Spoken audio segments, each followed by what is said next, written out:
Oh, this has been a very arduous rant, this one has. I've been trying to do this for about an hour now. Every time I start to talk about mainstream media and I get into a particular area they love to promote, I just turn into a great big raging, grey-bearded, swearing mess. So, try it again for what is probably the 38th time. And this time, try not to get emotionally compromised, Rog, because scum in the media, they don't have to get on mind under my skin. I've been against this since I was 12. I think it's disgusting, and I think it's obscene to promote that to young children, to young girls, that's the way they should be. They should be nothing more than bloody slaves.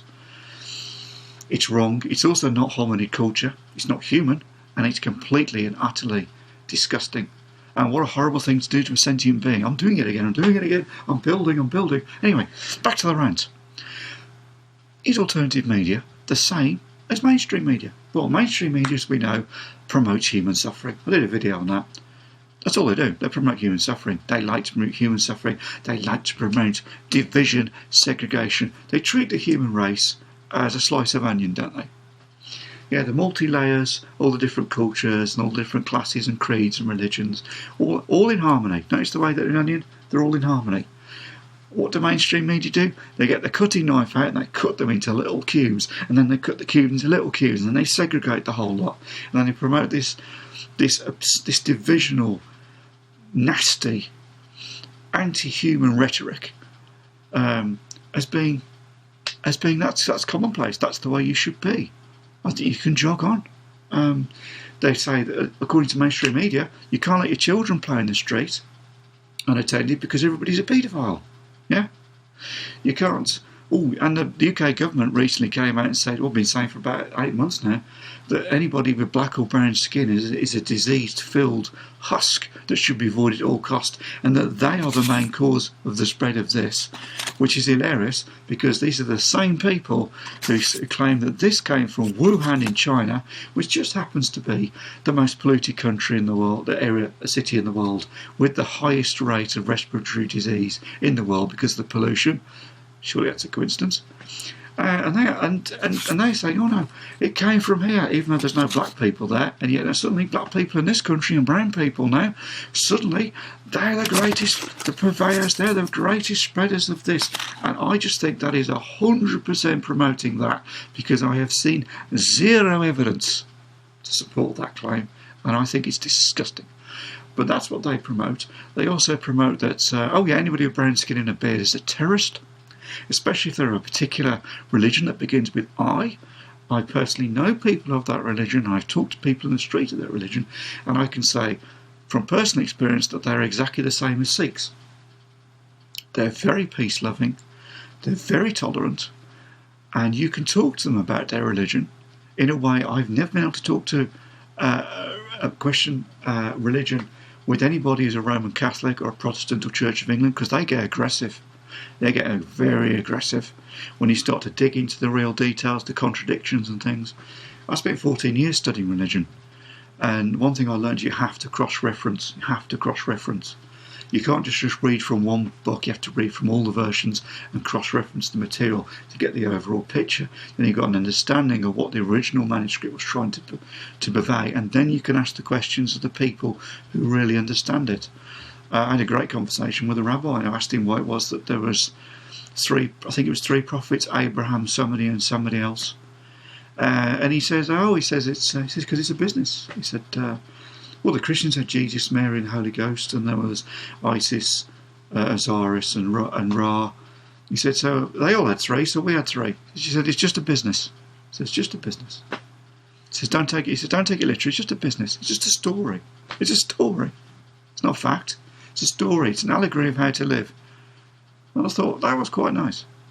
Fortunately, that gentleman no longer alive. But and you could talk like that to these people whose religion begins with an I, and I don't have a problem. They'll invite you in their homes. They'll let you books. I asked the guy I know, Ali, what the best book was to read that he believes, and he said the Babylonian translation is the most accurate because he's very much a very strong follower of his religion, and so that's the one that he follows. Same as the I've always be called for them. the people who, as these people, there's a Babylonian translation of the Torah and the Talmud that a certain group of those people, I think they call them Orthodox, that they read. There's a more modern translation that other people read of that following. But as I say, they're extremely tolerant, very peaceful people. I like them. Yeah, I don't have a problem with them at all.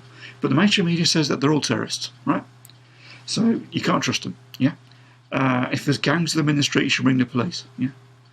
Oh, and they also always like to promote a military state, don't they, on the news? That the police are always got buttons and beating the crap out of people, and that's perfectly acceptable. They like to promote police brutality, which is quite interesting, because we don't. We think it's disgusting, abhorrent, and shouldn't occur. It's inhumane, and it's illegal. But they promote it. They like that. Now, alternative media. What does alternative media do?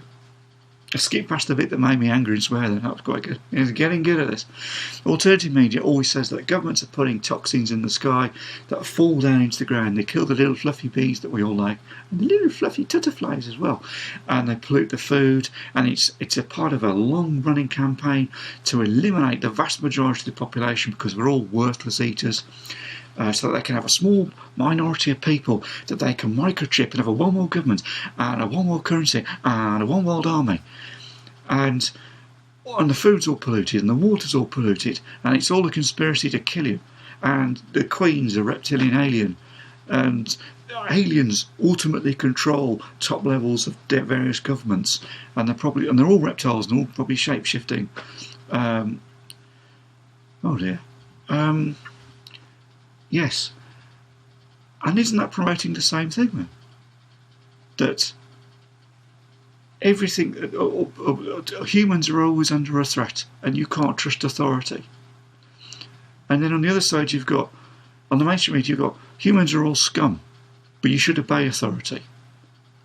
Even though you know authority is corrupt and then it's got its own interests at heart. So effectively, you can't trust authority and you can't trust each other. According to mainstream media, really, you can't trust anyone. You're all scum, apart from government and the media, who are pillars of the community by controlling our perceptions with their institutionalised promotion of these things. Yep, unbelievable. And I thought they're the same thing, aren't they? Because they're both promoting fear, they're both promoting paranoia, they're both promoting things that are not substantiated by actual facts, and they're both promoting perception control. Yeah, to control our perceptions. It's the same thing. How is it alternative?